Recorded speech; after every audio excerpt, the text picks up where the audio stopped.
Hello friends, welcome to my channel. Before we dive into our story, please take the time to subscribe to the channel if you haven't done so already. Turn on your notifications so you never miss a video. The rain tapped gently against the glass pane of the studio apartment window, its soft rhythm mirroring the ache in Amelia's heart. She sat in her wheelchair, her thin fingers resting in her lap, her eyes lost in the drizzle-soaked city skyline. The hum of traffic below and the occasional sound of a distant horn did little to distract her from the memories swirling through her mind. She was only 23, yet the weight of her journey felt as though she'd lived several lifetimes. Her earliest memory was her mother's warm embrace and the sound of lullabies sung softly at night. That comfort was stolen from her too soon. At just 4 years old, she lost her mother in a car accident that changed everything. Her father had never been in the picture. She didn't even remember his face. No aunts, no uncles, no cousins, just the cold echo of emptiness until she stepped in. Cecilia, her godmother, her mother's best friend, a woman of grace and wealth, who opened her heart and home to the orphaned girl without hesitation. Despite already having 3 children of her own, Cecilia never made Amelia feel like an outsider. In fact, she was always Mommy, from the very first time Amelia looked up at her through tear-stained eyes and whispered the word. Her childhood was filled with warmth, laughter, and opportunity. She went to the best schools, wore clean uniforms, and had birthday parties in the garden with balloons and cakes big enough to feed a small army. She did well in school, exceptionally well. Her godmother nurtured her dreams and pushed her to aim high, never letting her forget that she was capable of greatness. It was Cecilia's influence, her unwavering support, that helped Amelia secure a scholarship to study medicine at one of the country's top universities. She remembered the way her heart soared when she stepped onto campus that first day. Wide-eyed, hopeful, ready to make something of herself. But it was 6 months in that her life took another turn. That's when she met him. Matthew. He was tall, confident, and had a smile that could melt the hardest of hearts. A final-year law student with dreams of becoming a high-profile attorney. When he spoke to her for the first time, she could hardly believe he noticed her, much less remembered her name. But he did, and from that moment, things moved fast, so fast that she barely had time to breathe.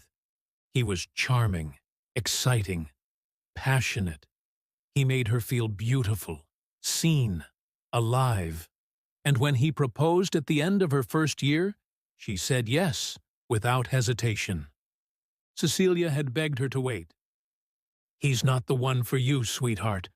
You're too young. You don't even know him," she warned. But love made Amelia deaf. They were married that summer in a small ceremony. Cecilia still showed up, tears in her eyes, but love in her heart. She even gifted them a honeymoon in the Bahamas and a cozy 1-bedroom studio apartment as a wedding present. Amelia remembered how she had cried with joy the day they moved in, thinking it was the beginning of a fairy tale. But fairy tales always fade. The image outside the window blurred as tears welled in her eyes. She shifted slightly in her chair, the metal frame creaking softly beneath her. Her legs, once strong and full of restless energy, now sat still, lifeless, reminders of the day everything changed. The accident had been sudden. A rainy night, a heated argument, a slammed door, a speeding car, and then darkness. She awoke in a hospital bed 2 days later, alone, paralyzed from the waist down. Matthew hadn't come. He left 2 weeks after the accident. No note, no goodbye, just vanished. Like all the promises he made, her godmother was the one who came. Again, like she always had, without judgment, without a single, "I told you so." She took care of everything. The hospital bills, the wheelchair, the long, silent nights filled with sobs and regret. Amelia blinked, a single tear slipping down her cheek. She had loved and lost, dreamed and fallen. But in all that time, one person had never abandoned her. "Mommy," she whispered into the silence, a faint smile touching her lips. No matter what life took from her, her mother, her legs, her first love, she still had that constant. And maybe, just maybe, that was enough to keep going. The rain eased. The sky began to clear. And in the dim, gray light of the morning, Amelia closed her eyes and whispered, "I'm still here." The sterile scent of antiseptic filled the room, mixing with the subtle fragrance of lavender from a candle Cecilia had brought in, her way of softening the hospital environment. Amelia sat in her wheelchair, staring down at the swell of her belly, her hand resting lightly on the curve. The hum of machines and the rhythmic beep of a monitor were a steady backdrop, but inside, her world was anything but calm. 2 months had passed since the accident. 2 months since her world had been turned upside down. 2 months since she'd last walked. And now, this. Pregnant. She remembered the moment the nurse gave her the news, how her breath had caught, how her fingers had gone numb, how she'd struggled to even form a sentence. She hadn't cried. Not then. But later, when she was alone in the room, she had wept until her body shook with the weight of despair. She had just signed the divorce papers. They'd arrived without warning, delivered in a plain envelope with Matthew's scrawled signature already stamped at the bottom. No note, no message, just a clean break. He didn't know about the baby. She didn't tell him. She wouldn't tell him. Not because she was bitter, but because she didn't believe he had earned the right. He had left her when she needed him the most. He chose to run instead of fight. This child, her child, deserved better than a father who vanished when life got hard. Amelia had been sitting silently when Cecilia walked in that day, her face soft but eyes sharp with concern. She moved to kneel beside the wheelchair, taking Amelia's hands into her own. "My sweet girl," Cecilia said gently. "You've been so quiet." "I can't do this," Amelia whispered. Her voice cracked under the weight of the words. "Mommy, I can't. I don't want to be a single mother. I didn't plan this. I didn't plan any of this." Cecilia didn't respond right away. She brushed Amelia's hair away from her face, her thumb gently wiping away a tear that had begun to fall. "You listen to me, Amelia Grace," she said firmly, her voice low but resolute. "You are stronger than you know. You've always been strong, even when you were 4 years old and your world shattered. Even when you walked into that university on your own merit.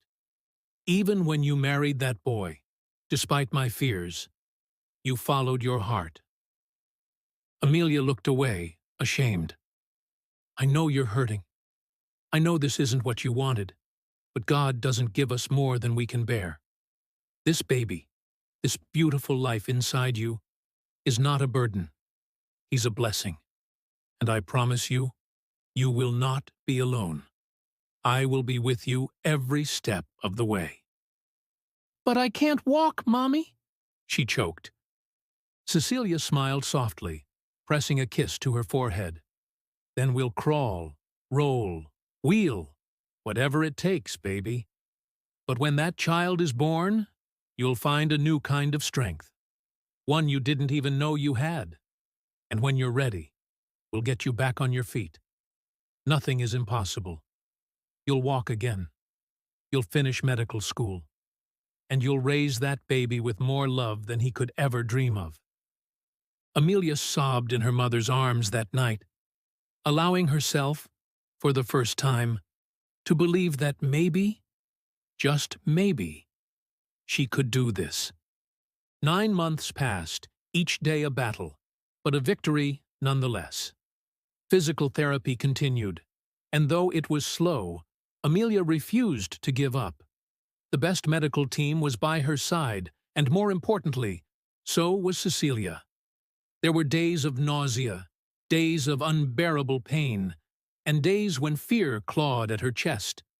But there were also moments of joy, feeling her baby kick for the first time, hearing his heartbeat, seeing him on the screen, and then, on a crisp, clear morning, the cries of a newborn echoed through the delivery room, and everything changed. He was perfect. 10 fingers, 10 toes, a soft tuft of black hair, bright brown eyes that blinked up at her like he'd known her forever. She named him Will, after William, her godfather, Cecilia's husband, who had passed away when she was just 12. A man who had treated her like his own. A man full of kindness and strength. Will brought light into the home like no one else could. He was laughter in the middle of the night. He was the reason behind every smile. The family rallied around him. Cecilia's adult children became uncles and aunts overnight, spoiling him with toys and love. Cecilia beamed like a proud grandmother every time she held him, calling him our little miracle. And Amelia became. She became more than a survivor, more than a wife who was left behind, more than a girl in a wheelchair. She became a mother. And for the first time in what felt like forever, she looked out the studio window, not with sorrow, but with hope. Amelia stood in the small therapy room, beads of sweat forming along her brow. Her arms trembled as she gripped the parallel bars, her legs wobbling beneath her. But she didn't let go. Couldn't let go. Not with Will's baby giggles echoing in her mind. Not after everything she had endured. One shaky foot forward. Then another. "That's it, Amelia. You've got this," came the steady, warm voice behind her. Brian Richardson had been her physical therapist for 3 months now. Tall, broad-shouldered, with gentle brown eyes and a smile that never failed to ease her nerves, Brian was patient but persistent. He didn't treat her like a fragile woman. He pushed her, believed in her. And slowly, Amelia began to believe in herself again. Their sessions were challenging but full of laughter. He encouraged her to celebrate every milestone, no matter how small. When she finally stood on her own for the first time, Brian had grinned and clapped like a proud coach on game day. She'd cried, overwhelmed by the victory and the quiet intensity in his eyes as he helped her back into her wheelchair. But lately, something had changed. It started with the butterflies, subtle, almost sneaky. At first, she thought it was just the natural closeness of their sessions, the way he sometimes brushed a hand along her arm to steady her, or how he smiled just a little longer than necessary when she said something witty. But soon, she caught herself waiting for his visits, thinking about the way his eyes crinkled when he laughed, wondering what his life outside the clinic was like, if he ever thought about her the way she thought about him. But she pushed those thoughts down, hard. She was his patient. And more than that, she was a mother, a woman healing, recovering, a woman still partially bound to a wheelchair. She couldn't afford to misread signs or imagine feelings that weren't mutual. Could he love a cripple? She often wondered late at night. Could anyone?